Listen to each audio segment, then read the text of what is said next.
summer of 1985 in Los Angeles was a season of fear, a palpable, suffocating dread that crept into homes as the sun went down. The reason? A shadowy figure the media would soon dub the Night Stalker. This is the story of one of the most terrifying crime sprees in American history, and the man behind it, Richard Ramirez. It all began in the spring of 1985. Though at first, the crimes weren't connected. A series of brutal home invasions, assaults, and murders that seemed random and disconnected. The victims were diverse: men, women, and children, ranging in age from 6 to 82. The methods were varied and vicious, the locations scattered across the sprawling Los Angeles County. This randomness was part of what made the perpetrator so horrifying. No one felt safe. He could strike anywhere, at any time, against anyone. The attacker would enter homes through unlocked windows or doors, often in the dead of night. His presence was a waking nightmare. He was described as a tall, gaunt man with wild hair, rotting teeth, and a blank, soulless stare. He showed no mercy, often torturing his victims before killing them. His signature was leaving behind satanic symbols, like pentagrams scrawled on walls, or even on the victims themselves.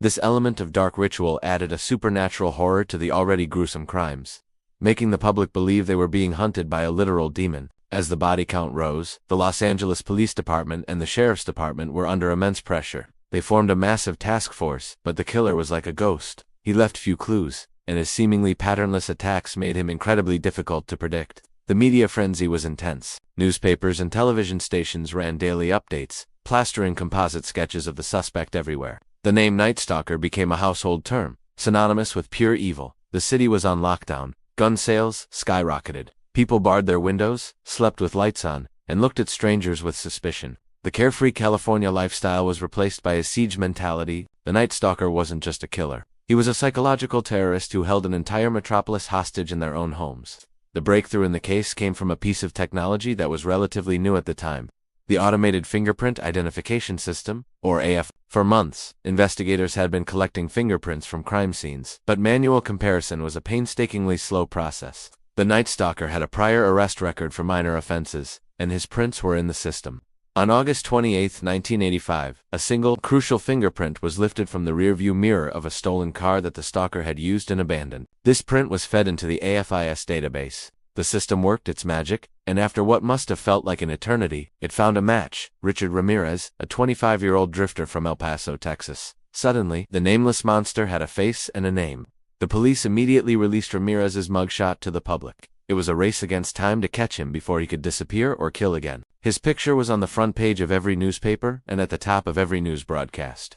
Everyone in Southern California now knew what the Night Stalker looked like. The end for Richard Ramirez came not at the hands of the police, but from the very community he had terrorized. On the morning of August 31, 1985, Ramirez, unaware his identity had been revealed, tried to carjack a vehicle in East Los Angeles. The residents recognized him instantly. He was the man from the news, the demon who had haunted their dreams.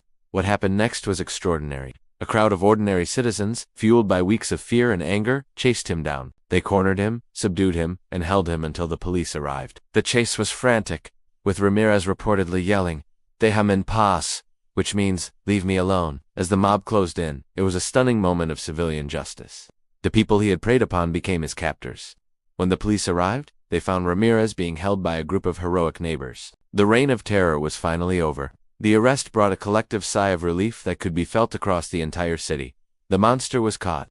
The trial of Richard Ramirez was a media spectacle. He reveled in the attention, often flashing a pentagram drawn on his palm to the cameras and smirking at the families of his victims. He showed no remorse, embracing his satanic image. During the proceedings, he infamously told the court, "You don't understand me. You are not expected to. You are not capable of it. I am beyond your experience. I am beyond good and evil." In 1989, he was convicted of 13 counts of murder, 5 attempted murders, 11 sexual assaults, and 14 burglaries. He was sentenced to death.